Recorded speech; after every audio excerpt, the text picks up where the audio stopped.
A República no Brasil surge principalmente a partir de três questões. A primeira está relacionada à forma com que o abolicionismo foi feito. Naquela época, os escravos eram tidos como propriedade, e como toda propriedade, tinha um valor de mercado. O abolicionismo foi feito de tal forma que os proprietários não receberam nenhum ressarcimento para abrirem mão de seus escravos. Isso fez com que o Império perdesse o apoio dessa classe. A segunda questão está relacionada ao exército. O exército lutou na Guerra do Paraguai por um tempo excessivo. Existia um desprestígio em relação à marinha, pois o Império privilegiava e premiava a marinha enquanto o exército estava morrendo na Guerra do Paraguai. Isso fez com que Dom Pedro perdesse o apoio do exército também. A terceira questão foi religiosa. Dom Pedro entra em conflito com a Igreja, não segue algumas bulas papais que proíbem o casamento entre maçons e católicas, manda prender bispos que seguem ordens da Igreja e não as suas, e acaba perdendo o apoio dos fiéis. Quando teve a independência, o Brasil tinha 3.000 monges. Quando chegou no dia da República, tinha 8. O governo imperial não deixava os superiores das ordens religiosas fiscalizar o que estava acontecendo dentro, não deixava fundar novas escolas religiosas. Isso, a igreja estava acabando. A República veio de um acordo entre a igreja e uma parcela da maçonaria, porque ali era todo mundo maçom, imperador maçom, o republicano era maçom, todo mundo maçom. Então tem uma briga interna na maçonaria e a igreja se aliou com uma parte e apoiou a República. Quando a República é instaurada, que é um golpe em cima da monarquia, a monarquia já tinha construído esse argumento. A República simplesmente aprofunda e leva isso a uma estratosfera. De modo que, desde o momento em que a República, de fato, configurou-se como tal, em 1889, a República nunca permitiu, efetivamente, que o Brasil tivesse alguma identidade cultural. E mais, cunha uma ideia de que o Brasil é o país do futuro. Porque quando você deslegitima a cultura de um povo, aquela cultura pode ser fabricada, ela pode ser construída artificialmente por determinação estatal. Então, toda a trajetória da República Brasileira é a trajetória, entre outras coisas, da construção de uma identidade nacional a partir da esfera do Estado. A unidade, a concentração do poder substitui o senso de identidade nacional, meu Deus do céu.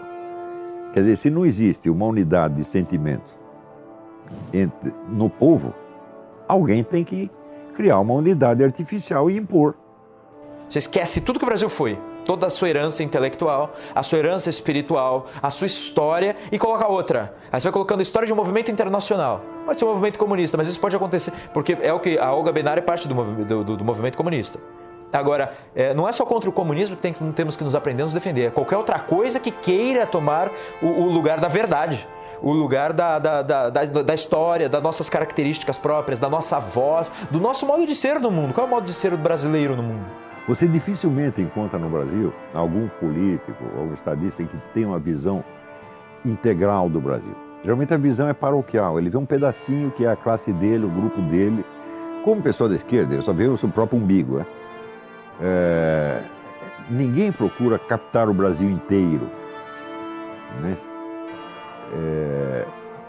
Para isso, evidentemente, você não precisa ter viajado o Brasil inteiro. Um pouco de imaginação basta, um pouco de estudo basta, para você entender como é que a pessoa sente, né? Você vê, por exemplo, você vai no Rio Grande, o Rio Grande tem uma certa consciência histórica. Sabe por que eles têm a consciência histórica? Porque a sua história foi condensada numa grande narrativa épica que é do Érico Veríssimo, O Tempo e o Vento. Então, não é obra de história, é uma obra de ficção, mas é a epopeia do Rio Grande. Todo gaúcho leu isso e ele tem isso na memória. Então, você vê, até eu, quando ia no Rio Grande, eu ouvia os caras cantando no Rio Grande, eu mesmo me emocionava, porque eu me sentia participando da história. Agora, tem isso em São Paulo? Tem isso no Rio? Já não tem mais. O Rio tinha, acabou. Estado nenhum tem esse senso de unidade histórica. Nem em Minas Gerais você encontra muito isso mais. Sobrou só no Rio Grande. Não, a República foi uma palhaçada, desde o início. Você vai lá no Rio de Janeiro, você olha o Paço Imperial, que é onde morava o imperador, e depois você vai olhar o Palácio do Catete. O Paço Imperial, o que é? Uma velha casa de fazenda, onde o imperador morava com toda a modéstia, sem gastar dinheiro público, fizeram a República, daí os generais, não, vamos comprar um palácio, vamos ser os gostosões. Começaram a gastar dinheiro público, começou a corrupção desgraçada, que no Império não tinha, tá certo? E o Brasil caminhou de golpe em golpe, de revolução em revolução, e nunca mais estabilizou, não teve 5 anos seguidos de democracia e de ordem, meu Deus do céu. Então você quer saber o que foi a República? Uma bela porcaria, é? E essa outra fase começa com militares no poder. A gente fala de ditadura militar a partir de 64. A gente começa com uma república que é conhecida como República da Espada, Deodoro, Marechal Deodoro da Fonseca, e o seguinte, Marechal Floriano Peixoto. A gente tem uma República da Espada porque é a República do Exército, é uma ditadura positivista.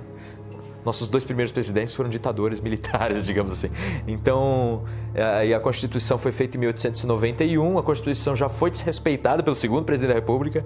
A revolta da Armada, a Marinha, lembra que eu disse que o Exército que era republicano, mas a Marinha adorava o Império. Aí a Marinha, vez ou outra, colocava navios de guerra na frente do Rio de Janeiro, dizendo: vou bombardear tudo se você não fizer tal coisa. Aí a revolta da Armada, a famosa revolta da Armada.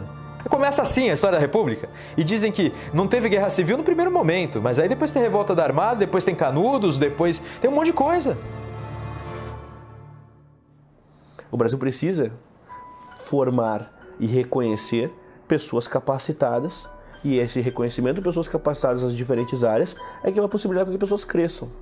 E a política, nesse apanhamento historiográfico de um século XX, em que sai uma coroa, sai uma trindade, entra outra bandeira, outro hino, outro símbolo constitucional, sai esses símbolos constitucionais, entra Vargas, carregando, no seu período, outros símbolos nacionais.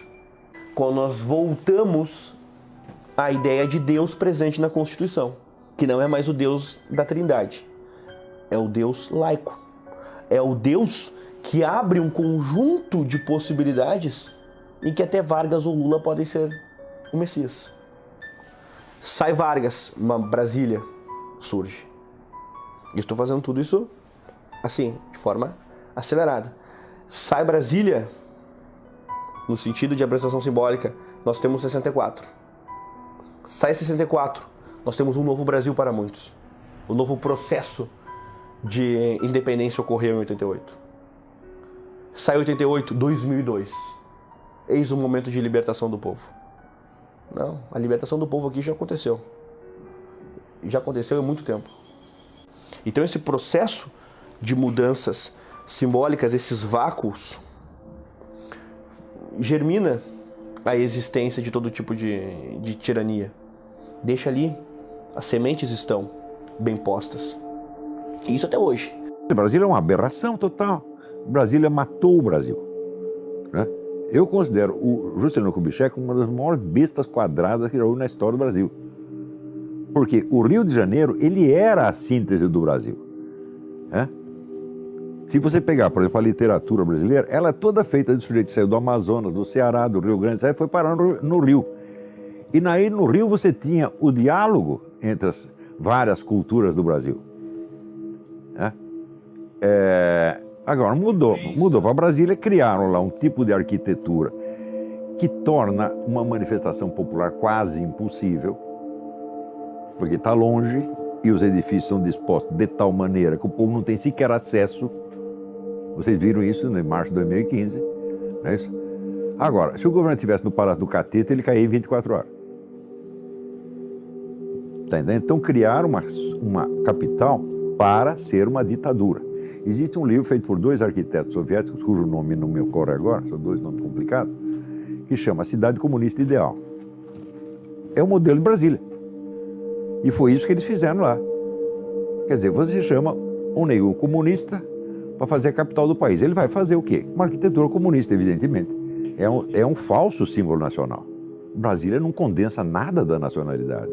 Você vê ali algum sinal da velha arquitetura brasileira? O grande arquiteto que condensa a arte da arquitetura brasileira é o Zanini, não o Niemeyer. O Zanini trabalha com material nacional, aliás, só lida com matérias-primas do local, tá certo? Então, quer dizer, este é o arquiteto que personifica o Brasil. Claro, existem outros, evidentemente, né? Eu gosto muito do Marcos de Vasconcelos. Tem vários arquitetos notáveis. Mas o Niemeyer não é um deles. Né? A arquitetura de Niemeyer, como a do tal do Vila Nova Artigas, arquitetura comunista. Tá certo? Agora, a arquitetura comunista é arquitetura para um governo centralizador. Agora, quem está no governo? Não precisa ser os comunistas. Foram os militares que ocupam. Eles fizeram a capital e deram para os militares. E daí veio uma ditadura falando, mas vocês fizeram a capital para ser uma capital da ditadura, virou